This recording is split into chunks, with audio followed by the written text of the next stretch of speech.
estava o Cordeiro em pé sobre o Monte Sião, e com ele 144.000 que traziam escritos na testa o nome dele e o nome do seu pai. Ouvi um som dos céus, como de muitas águas e de muito forte trovão. Era como o de arpistas tocando seus instrumentos. Eles cantavam um cântico novo diante do trono dos 4 seres viventes e dos anciãos.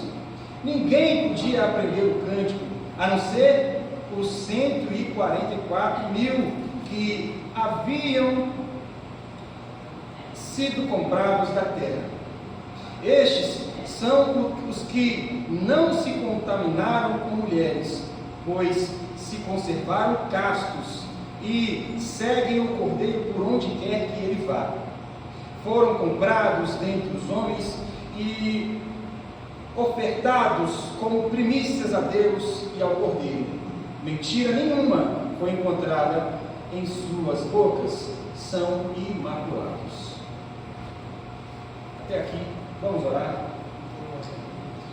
Amado e grandioso Deus, neste momento estamos diante da sua palavra, diante, ó Deus, da sua voz, diante da proclamação da sua Santa Escritura. Ó Deus, nós queremos e pedimos, ó Deus, que o Senhor venha por intermédio desta ministração, venha falar nos nossos corações, a fim, Deus, de que saiamos aqui deste lugar mais comprometidos com a sua verdade, mais inteirados, ó Deus, com o teu santo evangelho, que sejamos, ó Deus, exortados, corrigidos, orientados, acima de tudo, edificados para a glória do Senhor, que o seu reino cresça, que o seu reino avance em nossas vidas e através de nossas vidas, para a glória de Deus Pai, Deus Filho e Deus Espírito Santo. Amém. Meus irmãos, eu quero falar hoje sobre onde Cristo for, iremos. Onde Jesus for, a igreja de Cristo também deve ir. Onde o eterno e poderoso Senhor for, se for para a esquerda ou para a direita, para a frente, ou talvez se tiver que dar um passo para trás, onde Cristo for, iremos. Onde Cristo estiver, devemos também estar. Eu quero falar sobre este tema, né? Quero que pensemos sobre esse aspecto de onde Cristo for, também iremos. E com isso quero usar esse texto e tentar expor alguns elementos aqui desse texto para que possamos aprender. No início desse texto, já no início do capítulo 14, João, ele fala sobre a visão que ele teve e ele disse: então eu olhei, e ao olhar, ele olhou para o Cordeiro. Ora, o mesmo Cordeiro que no capítulo 6 já havia aparecido, o Cordeiro glorificado. Há 2 semanas atrás eu preguei aqui sobre o capítulo 6 de Apocalipse e falei justamente sobre o Cordeiro glorificado. E agora, esse mesmo Cordeiro aparece aqui no capítulo 14, só que em uma visão um pouco diferente, de uma maneira um pouco diferenciada. E ele aparece, o Cordeiro, esse Cordeiro glorificado, ele aparece de pé, ele aparece em pé. Não é mais mencionado as marcas das suas pisaduras, não é mais mencionado ali como um Cordeiro que, parecendo que havia sido morto, como foi mencionado no capítulo 6, mas agora fala que ele está em pé, aqui para dar ênfase ao poder de Cristo, para dar ênfase na força de Cristo, para dizer: Cristo, ele não está morto, Cristo não está caído, Cristo não está pendurado para o madeiro, os pregos não contiveram, os pregos não amarraram Cristo ali, Cristo, ele saiu daquela cruz, Cristo, ele foi posto ali na sepultura, lá no sepulcro, mas também aquela pedra gigante que muitos homens eram necessários para movê-la, ela foi rompida, ela foi afastada, Cristo saiu do sepulcro, Cristo ressuscitou, Cristo agora, ele aparece em pé no Monte Sião. É o que João está descrevendo O versículo 1 disse: então olhei e diante de mim estava o Cordeiro em pé sobre o monte Sião.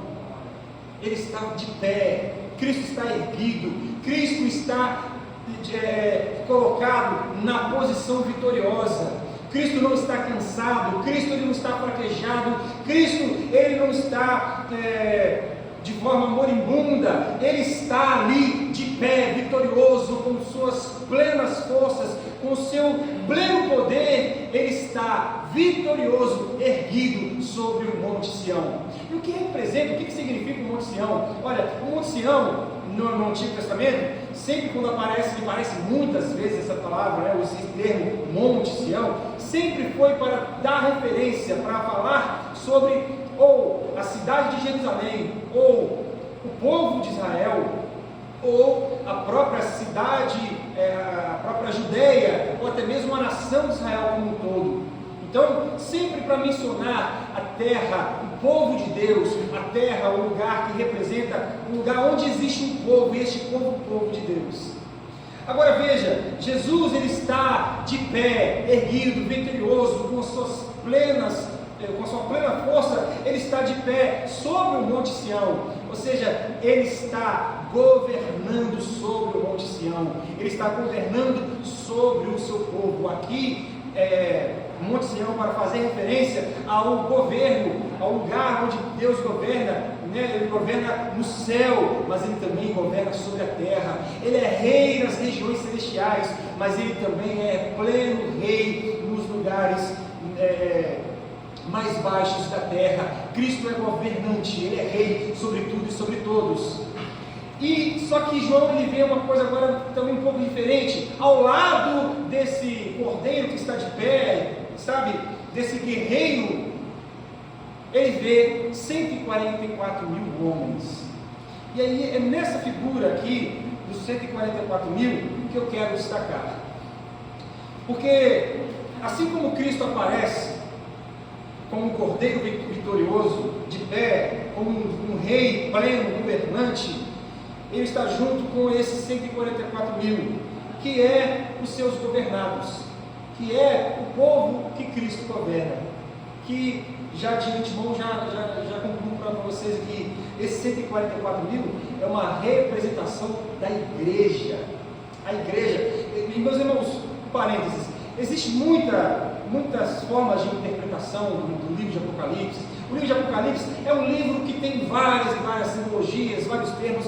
Uns encaram o texto como literal, outros como simbólico, mas assim, é óbvio que o livro do Apocalipse ele é encharcado com figuras de linguagem.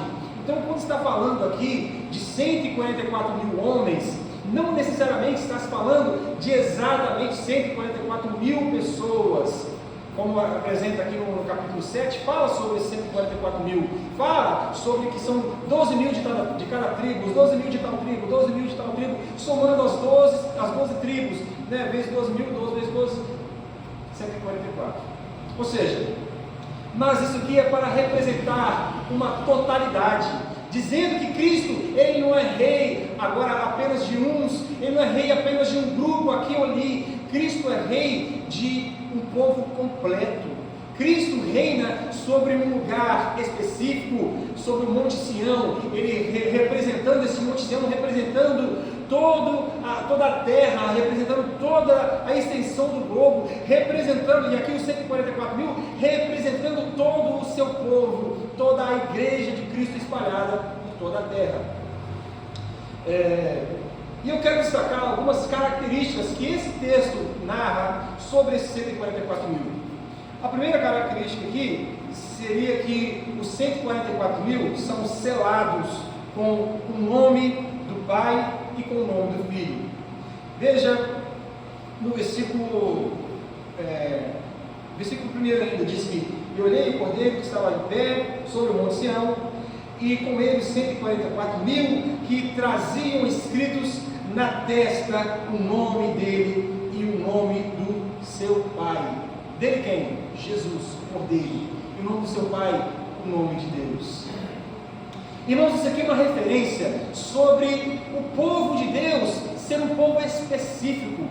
Isso aqui, ser selado, ser marcado, é uma forma simbólica de falar que nós pertencemos a um Deus. É uma forma simbólica de falar que nós somos marcados, que nós carregamos não o nosso próprio nome mais, mas nós carregamos o nome de Deus em nós. É a maneira de falar que nós carregamos o nome de Cristo em nós. Então, aqui quando o texto está falando, vi 144 mil homens com um nome escrito nas suas testas, o nome do filho e o nome do seu pai.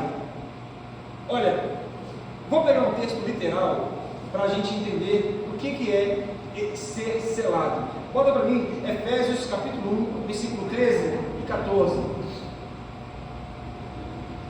Nesse texto fala: quando vocês ouvirem a palavra da verdade, o evangelho da sua salvação, e crerem nele, foram selados em Cristo com o Espírito Santo da promessa. Olha aí, o que é o nosso selo? Como que nós somos marcados? Com o Espírito Santo de Deus. Quando nós cremos, quando a gente ouviu a palavra da verdade, Paulo está dizendo, quando a gente ouviu o evangelho de Cristo, esse evangelho libertador, que vem sobre nós como uma flecha no nosso coração, despedaçando-nos, tirando todas as nossas convicções, jogando para baixo tudo aquilo que a gente achava, todos os nossos achismos se desvaneceram quando a gente encontrou o evangelho. E quando a gente creu nesse evangelho, quando a gente acreditou na pessoa de Cristo, o Santo Espírito que este Cristo nos enviou para não nos deixar órfãos. Lembra que Jesus ele disse: olha, estou indo para o meu Pai, mas não vou deixar de órfão, enviarei o Espírito para que esteja com vocês todos os dias. Meus irmãos, Cristo ele enviou o Espírito para que fosse a garantia, o selo, o penhor da nossa salvação. É o que Paulo fala. Nós, quando cremos em Cristo Jesus, recebemos imediatamente o Espírito Santo de Deus em nós. Nós nos tornamos morada do Santo Espírito de Deus. E então, neste momento, nós somos selados, nós somos marcados, nós somos diferenciados de todo o resto da humanidade. Por quê? Aqueles que não creem em Cristo Jesus, eles não têm o nome de Deus na sua testa, eles não têm o nome de Cristo marcado na sua testa. E perceba, por que fala testa?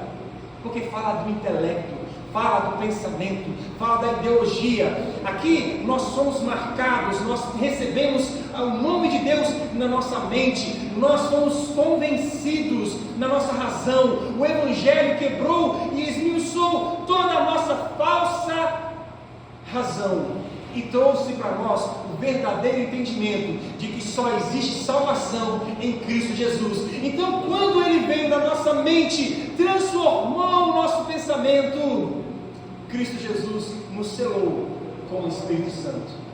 Então é isso. Aqui, claramente, é um povo que é selado, um povo que é marcado, um texto simbólico de Apocalipse. Agora, em Efésios 1, que nós acabamos de ler, é um texto literal, que fala também que nós somos selados, e explica então, aí você casa um texto com o outro, e a Bíblia mesmo se explica. Nós aqui está falando sobre os 144 mil, a igreja de Cristo que é selada, que foi transformada na sua mente, que foi mudada no seu pensamento, que recebeu o entendimento da vida. Nós somos marcados. E veja que existe um paralelismo, peculiar aí no Apocalipse, porque a gente bem sabe, a marca da besta, o 666, isso é popular entre as pessoas, todo mundo se fala disso. Olha, mas a marca da besta é na testa, é na mão. Por que na testa? Porque a marca da besta também simboliza o inimigo que trabalha na mente das pessoas. E na mão, por quê? Que simboliza o inimigo fazendo com que as pessoas trabalhem, façam trabalho para o inimigo. As pessoas que não só pensam de forma ruim, não só pensam no pecado, por debaixo da influência do pecado e do diabo, mas trabalham. Por isso a marca na testa e a marca na mão, a marca na besta. Mas isso é apenas uma usurpação de uma ideia. Meus irmãos, porque a verdadeira marca que o ser humano precisa carregar para si é a marca do Cordeiro, é a marca da salvação, é a marca da regeneração, a marca da promessa, daquele hino que a gente cantava tantos anos atrás. Eu tenho a marca da promessa. Qual a marca da promessa que nós temos? É o Espírito Santo de Deus fazendo morada em nós. Essa é a nossa marca. Essa é a nossa diferença. E veja, essa marca, ela deve ser visível. Meus irmãos, as pessoas no mundo, ao nos olharem, elas devem perceber: peraí, existe uma coisa diferente. Eu não sei explicar, eu não sei o que é, porque eles não conhecem o Espírito Santo de Deus. Eles não conhecem, eles não têm intimidade, eles não sabem como o Espírito de Deus é gentil, como o Espírito de Deus é humilde, singelo. Eles não conhecem como é o Espírito Santo de Deus, as características do Espírito Santo de Deus, mas eles conseguem ver em nós, porque nós carregamos a marca do Espírito Santo de Deus, nós carregamos esse Espírito Santo que é a marca da promessa. Agora, ruim é um crente que diz ser crente, mas que para o mundo ele não apresenta ser crente.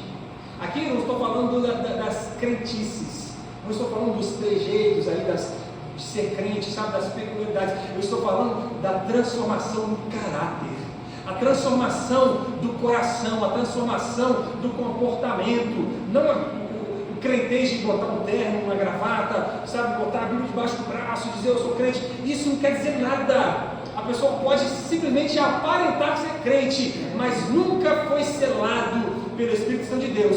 Se antes ele não teve o coração regenerado, transformado, e se ela não carrega as marcas do Espírito Santo, que são mostrados através dos dons espirituais, os frutos do Espírito, coisas que a pessoa, uma vez que recebeu o Espírito Santo, ela automaticamente e naturalmente ela demonstra, ela passa, ela começa a exercer, viver a vida normal, ela começa a viver em Espírito, porque aquele que é espiritual vive no Espírito, assim diz o apóstolo Paulo. Mas também, aquele que é carnal também vive na carne, não é? É o que o texto fala. Então veja, o mundo precisa ver em nós essa marca dessa promessa. Nós precisamos ser identificados, assim como João bateu o olho e viu o Cordeiro vitorioso, poderoso, de pé sobre o Monte Sião. Ele viu também, mas peraí, existe do lado desse Cordeiro um povo diferente, existe ao lado desse Cordeiro um povo que é selado, existe uma marca nesse povo, existe uma diferença, existe uma peculiaridade, existe algo nesse povo que os torna tão distinto, diferente de todo o resto. Isso é o Espírito Santo de Deus.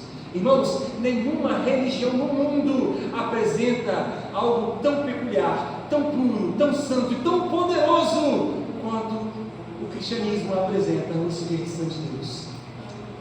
O Espírito que nos transforma de dentro para fora, o Espírito que nos modifica no mais íntimo, o Espírito que, sabe, nos convence do mal, do pecado, do juízo. Somente o Espírito Santo de Deus. Não tem explicação. Você pode pregar para uma pessoa por anos, talvez ela nunca irá se convencer, mas o dia que o Espírito Santo bater na porta do coraçãozinho dela, meu Deus do céu, aquela pessoa se desmonta de cima a baixo, ela não pode resistir, porque o poder do Espírito Santo de Deus é irresistível. Ninguém pode suportar, ninguém pode brigar, ninguém pode barrar o Espírito Santo de Deus de operar, de fazer, de realizar, de transformar. Meus irmãos, nós somos transformados. Nós somos transformados e por isso nós devemos de forma natural mostrar, fazer isso de maneira visível para as pessoas. Seria muito ruim para nós se as pessoas não olhassem para nós e não identificassem em nós a transformação, e não identificassem em nós que existe algo diferente em nós. Bom,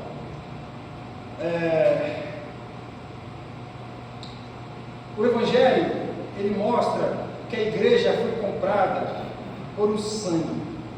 Agora veja no texto, aqui no versículo 3, fala que esses 144 mil, versículo 3, eles cantavam um cântico novo diante do trono dos 4 seres viventes e dos anciãos. Ninguém podia aprender o cântico a não ser os 144.000 que haviam sido comprados. Olha aqui, o que o Evangelho de Deus mostra? O que o Evangelho de Deus expõe para nós? Que Cristo Jesus, Ele é o resgate das nossas vidas. Cristo Jesus, com o seu sangue, Ele nos comprou para Deus. Cristo Jesus, com o seu sacrifício, comprou para Deus povos de todas as línguas, gente de todos os lugares, de toda tribo, nação, língua, etnia. Deus, através do seu Filho Jesus, resgatou, comprou. E aqui, os 144.000 é o povo que está sendo falado aqui. Primeiro, eles são selados, são marcados, são diferentes, existe algo diferente neles. Mas aqui, eles foram comprados. Vamos para o texto literal. 1 Pedro, capítulo 1, versículo 18 ao 21. Sabendo que não foi mediante as coisas corruptíveis, como prata ou ouro, que fostes resgatados do vosso fútil procedimento que vossos pais nos legaram, mas pelo precioso sangue, como de cordeiro sem defeito e sem mácula, o sangue de Jesus. O que Pedro está falando? Nós sabemos que fomos comprados por um sangue, mas não foi um sangue qualquer, foi o sangue de um cordeiro, e não foi um cordeiro qualquer, foi um cordeiro sem mácula, sem mancha, o sangue de Cristo que nos libertou de todo pecado, o sangue de Cristo que nos comprou.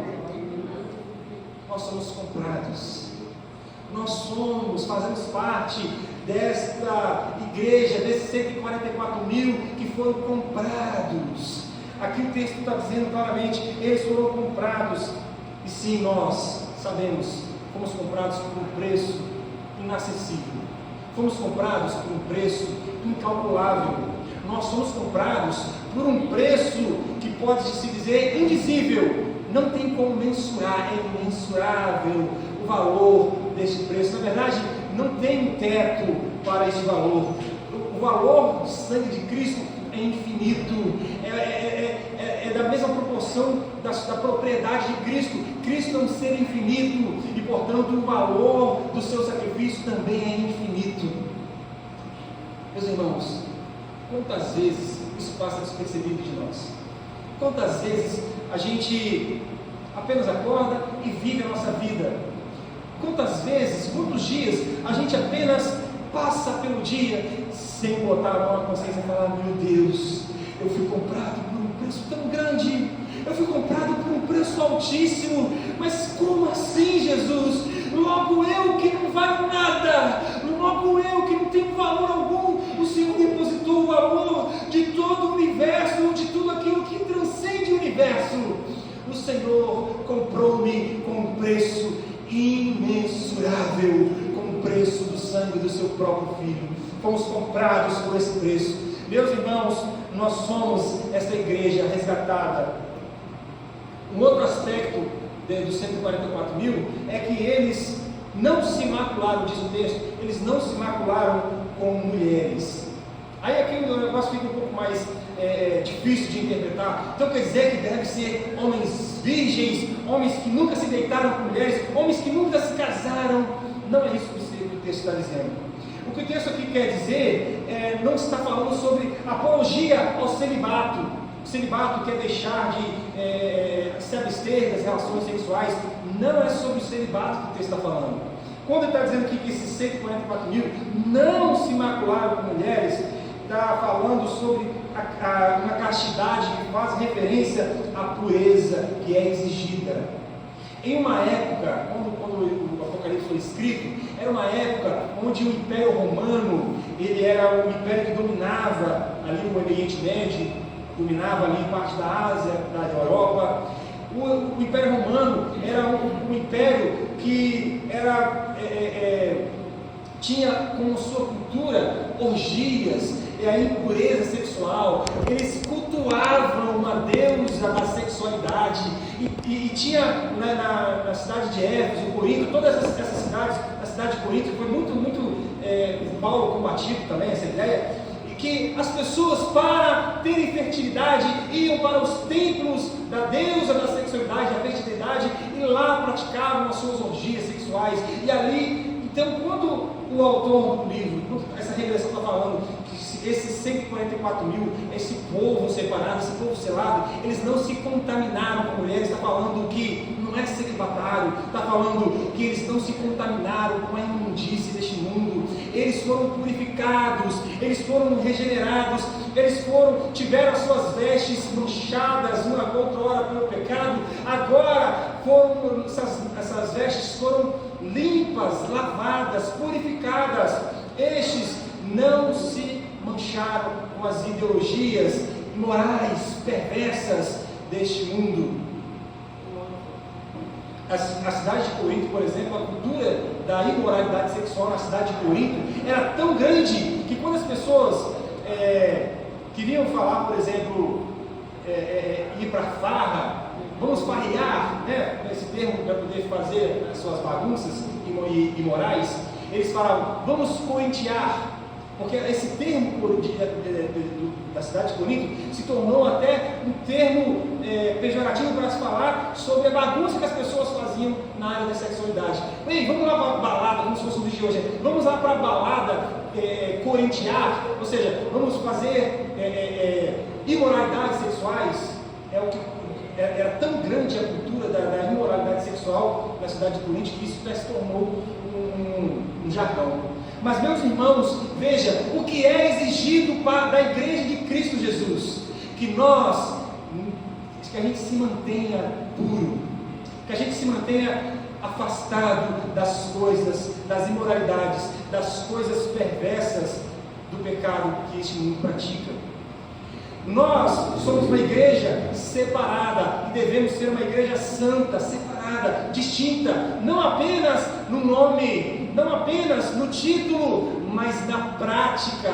Se os homens eles celebram e cantam músicas imorais, fazem filmes imorais, se eles celebram a imoralidade com naturalidade, se eles estão institucionalizando a imoralidade neste mundo, a igreja de Cristo Jesus diz: não, nós nos manteremos firmes, nós nos manteremos limpos, porque nós fomos purificados por um sangue grandioso, por um sangue que limpa todo e qualquer pecado. É isso que significa, irmãos.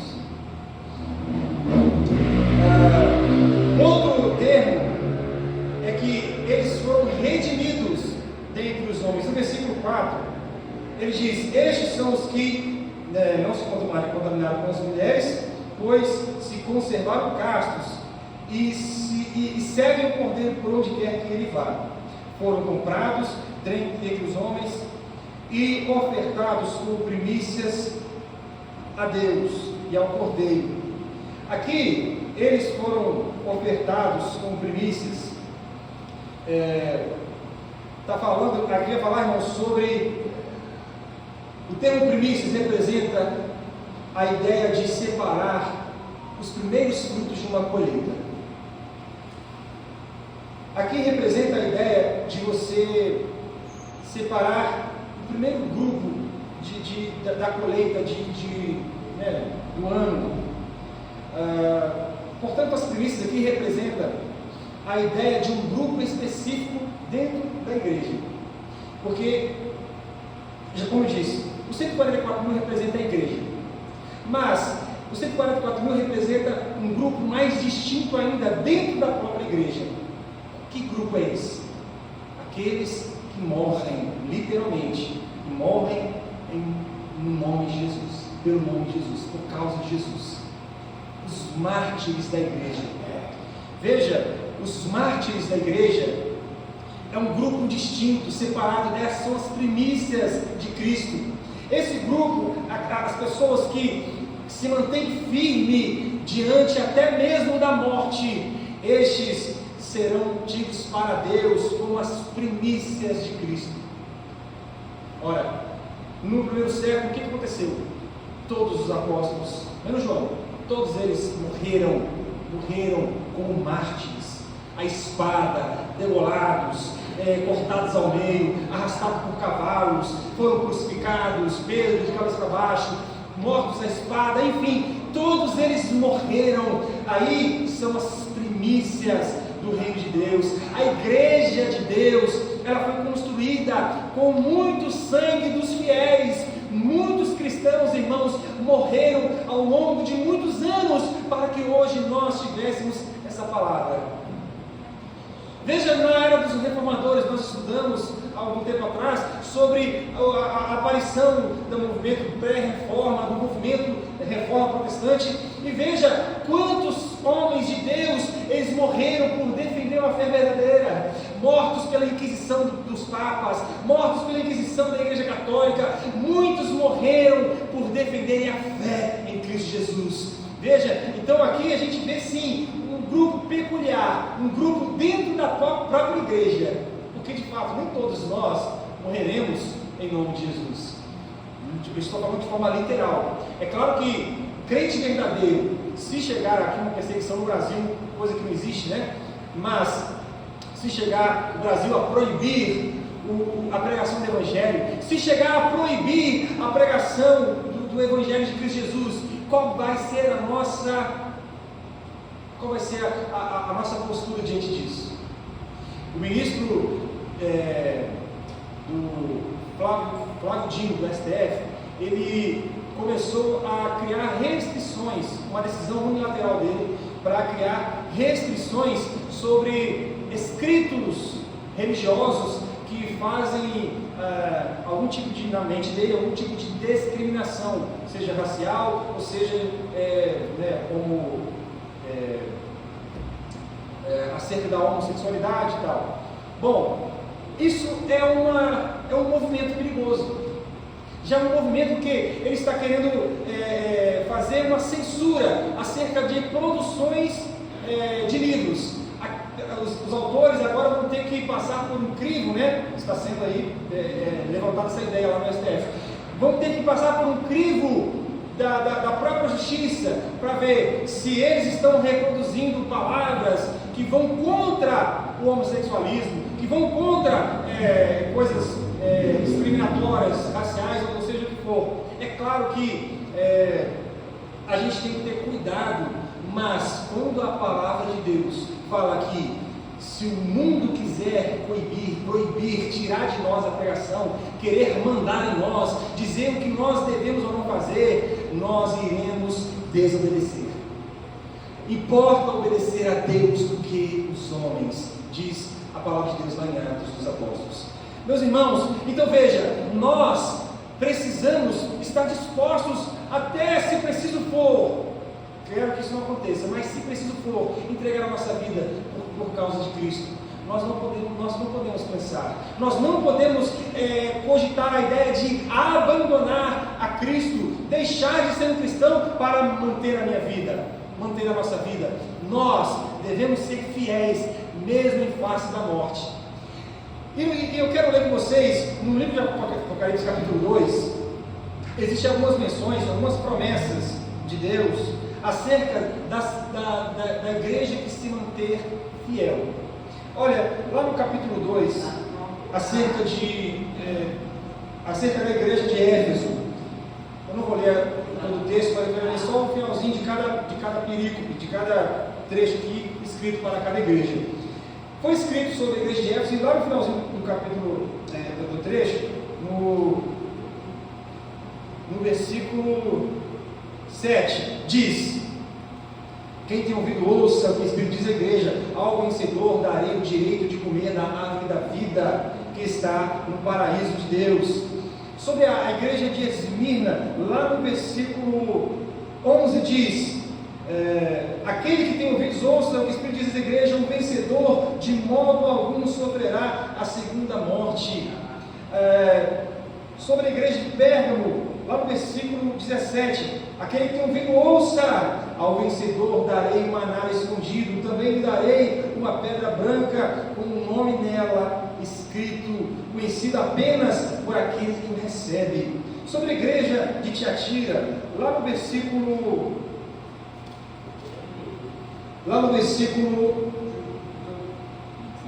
29, não, 26, perdão. Aquele que vencer e fizer a minha vontade até o fim, darei autoridade sobre nações. Sobre a igreja de Sardes, no capítulo 3, lá no versículo 6.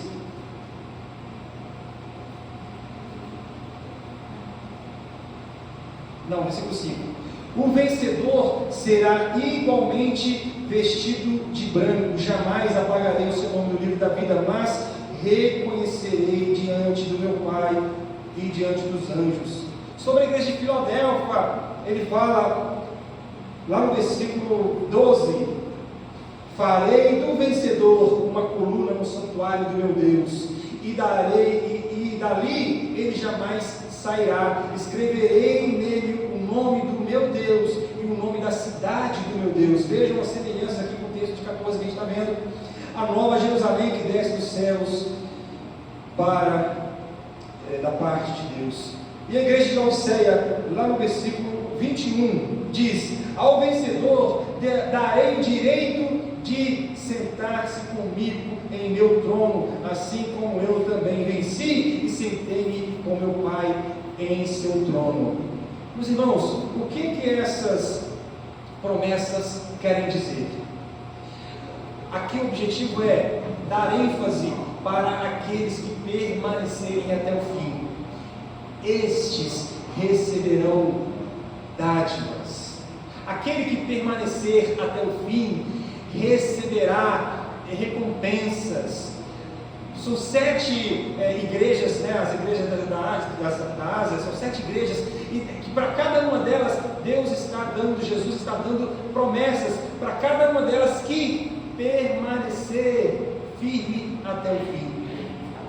Meus irmãos, nós somos resgatados, redimidos, nós somos comprados, não para retroceder, não para fraquejar, não para sentir medo, não para, diante de uma tentação, voltar e viver uma vida mundana, abandonar a Cristo na primeira frase mal interpretada que a gente, mal falada ou mal interpretada que a gente ouvir na igreja.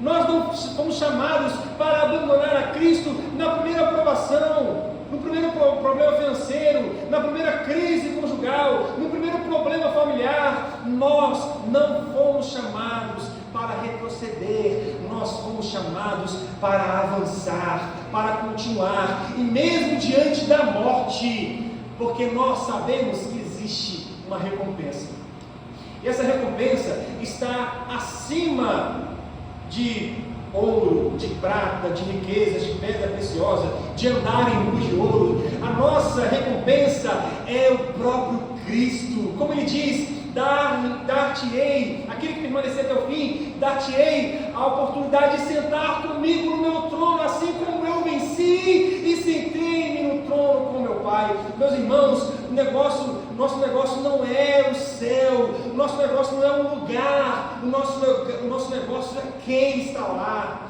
O nosso negócio não é o ambiente, o nosso negócio é quem está no ambiente. O nosso negócio não é estar num lugar bonito, suntuoso, num lugar cheio de pompa. O nosso negócio é estar com o Rei dos Reis e Senhor dos Senhores, onde quer que Ele estiver, onde quer que Cristo esteja. O nosso negócio é estar com Ele, estar junto dEle, permanecer com Ele, mesmo se, porque às vezes existe no cristianismo essa ideia, né? Essa ânsia de ir para o céu, mas não é apenas o céu propriamente dito. O nosso desejo não é ir para o céu por ir, não é para ir para o céu e ficar lá no lugar, porque se fosse para ir no céu, estar no céu sem Cristo Jesus, o que adianta? O nosso negócio é a pessoa de Jesus.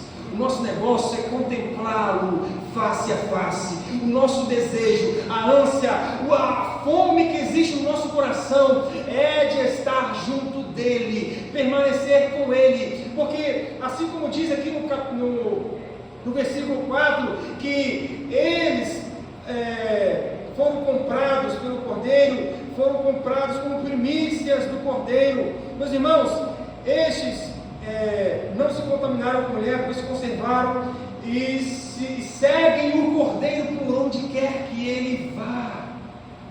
Olha que lindo! Se o Cordeiro subir, eles subirão. Se o Cordeiro descer, também descerão. Se Cristo, deixa eu falar uma coisa que pode assustar. Se Cristo for para o inferno, nós também devemos desejar ir para o inferno, porque o negócio não é um lugar. Isso assusta. Eu ouvi isso uma vez, eu falei, caramba, como impactante essa frase. Mas você, veja, pense. A gente não tem que temer o inferno, a gente não tem que desejar o céu, a gente tem que desejar Cristo. O nosso negócio é estar com Cristo. Onde quer que Jesus for, onde quer que Ele esteja, é lá, é para lá, é lá que nós devemos e desejamos estar. Seja no mais alto céu, seja no mais profundo dos mares, ou no mais profundo abismo, ali o Senhor está e o Senhor nos encontrará, e também lá nós devemos estar com Cristo Jesus. Isso faz toda a diferença, porque a gente começa a trabalhar por desejar uma pessoa e não um lugar, porque a pessoa de Jesus está acima de qualquer ambiente. Isso faz diferença quando, por exemplo, na prática, vamos falar na prática agora, sobre a congregação. De repente, a gente quer buscar uma igreja, quer ir numa igreja, que a igreja é moderna, que a igreja é suntuosa, a igreja é cheia de pompa, a igreja ela tem tecnologias, a igreja tem conforto, a igreja tem um bom louvor, um ministério grandioso, sabe? É uma orquestra. Mas, às vezes a igreja não prega Jesus. E a gente deve ir para aquela igreja? A gente deve buscar uma igreja assim? Mesmo que a igreja seja a mais rica e das melhores igrejas, das mais confortáveis, se não prega Cristo Jesus, devemos fugir dessa igreja. Meus irmãos, nós devemos estar em uma igreja onde é Cristo Jesus que está em evidência, onde o que nos traz conforto é ouvir sobre a palavra de Deus e não o aconchego dos assentos almofadados. Nós devemos estar num lugar onde a pessoa de Cristo é exaltada e não a beleza do ambiente, a arquitetura e a estética das paredes. Nós devemos buscar Cristo Jesus onde quer que Ele esteja, onde quer que Jesus vá. E aqui os 144 mil fizeram isso. Onde o Cordeiro ia, por onde quer que o Cordeiro vá, os 144 mil também iam. Esse é o nosso objetivo, esse é o nosso papel, essa é a nossa missão. Nós devemos ser edificados, devemos construir a nossa vida com um alvo, com um objetivo, com um foco. E esse alvo, e esse objetivo, e esse foco chama-se Cristo Jesus. Nós não estamos aqui para construir uma comunidade boa, bonita e confortável para nós. Estamos aqui para construir uma comunidade que prega o Evangelho de Cristo Jesus, que vive, que busca, que anseia, que deseja estar onde o Cordeiro de Deus está. Amém? Amém. Irmãos, já vou terminar dizendo 3 pontos acerca do que nós devemos. Devemos, como já disse, ir onde Jesus for. Estar com Jesus onde Ele estiver. Se a igreja, como eu disse, se a gente está congregando em algum lugar e este lugar para de pregar sobre Jesus, não tenha medo. Vamos conjecturar, em nome de Jesus, que isso não aconteça aqui.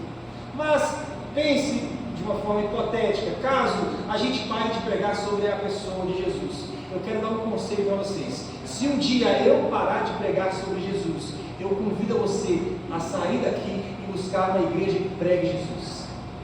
Porque o apóstolo Paulo disse isso. Ainda que um anjo venha e pregue um outro evangelho para vocês, até que eu mesmo venha e pregar um outro evangelho que eu já preguei para vocês, considere maldição, considere anátema, porque o que deve ser falado é o verdadeiro evangelho de Cristo, que enaltece, que aponta, que fala sobre a pessoa de Jesus. Amém? Outro ponto é, o nosso alvo não é o céu, o nosso alvo é Cristo. Não importa o lugar, importa é a pessoa que faz o ambiente dos melhores lugares. O céu só pode ser céu porque lá ele está sentado. O céu só é um lugar de glória, majestade e poder, porque lá na eternidade, no céu, brilha o sol da justiça. Porque no céu brilha o Cordeiro de Deus Todo-Poderoso, de pé sobre o monte Sião, e é para lá que nós iremos. Por quê? Porque o lugar é lindo e maravilhoso? Não! É porque lá que Cristo está. Nós iremos para o céu, nós desejamos ir para o céu, é porque Cristo está lá. Eu quero me encontrar com Cristo, eu quero abraçar esse Cristo, eu quero olhar nos olhos dele e falar: meu mestre, muito obrigado por resgatar a minha pobre alma cansada. E por último, nós devemos estar dispostos a morrer para a nossa própria vontade, para tomar a nossa cruz e seguir a Jesus. Foi o que Jesus falou lá em Lucas 14: quem não estiver disposto a deixar pai, mãe, marido, filho, parente, quem não estiver disposto a deixar para trás a sua própria vontade, não é digno de ser meu discípulo. E o que os 144 mil são? São seguidores de Cristo, são discípulos de Cristo. E o que nós somos? Somos discípulos de Cristo. Não dá para seguir Jesus e continuar o mesmo, irmãos. Nós necessariamente devemos ser outra pessoa. Não dá para seguir Jesus e manter a mentira de um falso testemunho. Não dá para seguir Jesus e manter uma vida de impurezas, de imoralidade, de falta de ética. Não dá para seguir a Jesus e pregá-lo toda vez que somos tentados a abandonar o nosso testemunho. A nossa vida deve ser um testemunho de que nós permanecemos e permaneceremos firmes até o final. Amém? Permanece firme, irmãos. Mesmo diante da dificuldade, da tentação, mesmo diante da pobreza, da riqueza, mesmo diante da saúde, da doença, em qualquer circunstância, pelo amor de Deus, mantenha-se firme, porque eu li para vocês aqui 7 promessas, pelo menos, de que nós iremos receber dádivas da mão de Cristo, se permanecermos fiéis até o final. Foi para isso que Jesus nos chamou, porque onde Jesus for, nós iremos. Louvado seja o nome do Senhor. Vamos orar. Convido você a fechar os seus olhos, a baixar a sua cabeça e a orar a Deus. Amado e grandioso Cristo, ó Santo Deus, a Tua palavra é tão clara, nos orienta a permanecer firme, mesmo diante do risco, Deus, de perder a nossa vida, mesmo diante, ó Deus, de ter uma espada, Senhor, na nossa garganta, mesmo no perigo, Deus, de ter que perder pai, mãe, filhos, parentes, esposa, esposo, enfim. O que mais importa para nós também não é um ambiente, um lugar, não é um local. O que mais importa para nós é a pessoa de Jesus. Ó Deus, e portanto, eu te peço aqui neste momento, faça-nos mais fiéis a Ti, Cristo, que possamos de fato crescer na nossa fé de tal ponto que nós possamos perder a nossa vida para nós mesmos, mas ganhar a nossa vida em Ti. Ó Deus, que possamos abandonar as nossas manifestações e características próprias de humanidade que nos levam ao erro, ao pecado, ao fracasso. Que nós devemos até abandonar, Senhor, as nossas vontades fúteis, pequenas, frívolas, mas que possamos viver a nossa vida com um objetivo, que possamos, ó Deus, viver a nossa vida com um compromisso de não arredar o pé da presença do Senhor. Se o Senhor for para a direita, para a esquerda, para frente, para trás, para cima, para baixo, para onde for, dentro do universo, fora do universo, onde eu existir alguma coisa, Senhor, nós queremos estar contigo. Ó Deus, nós queremos estar do seu lado, nós queremos contemplar a Cristo, nós queremos estar junto com o Salvador, com o resgatador da nossa alma. E neste momento, Deus, diante de tudo isso que foi falado, eu peço, anima a fé de cada um de nós, que possamos, ó Deus, ter a nossa fé fortalecida, que o mundo possa ver em nós uma marca, a marca da promessa, a marca do Espírito Santo, que o mundo possa ver em nós a força não nossa, mas a força de Cristo, a força do Espírito Santo, que nos leva a viver uma vida com Deus, uma vida que abandona tudo neste mundo para experimentar a mais doce presença de todas, a presença de Cristo Jesus. Não deixe o teu povo desanimar, Deus, diante da doença, diante do fracasso, diante da perda do emprego, diante, Deus, das dificuldades, diante da fome. Não deixe o teu povo, Deus, desanimar, fraquejar, desanimar ou se apostatar da fé, mas que todas as coisas nós possamos dizer: somos mais do que vencedores, porque vencemos em Cristo Jesus. Abençoa o teu povo, leva o teu povo, Deus, para os seus lares seguros debaixo da sua graça, e que o Senhor seja a nossa força e a nossa salvação, assim como nós lemos aqui no início do culto, o Salmo 27. Assim nós cremos, assim nós pedimos, assim nós permanecemos. Amém. Amém.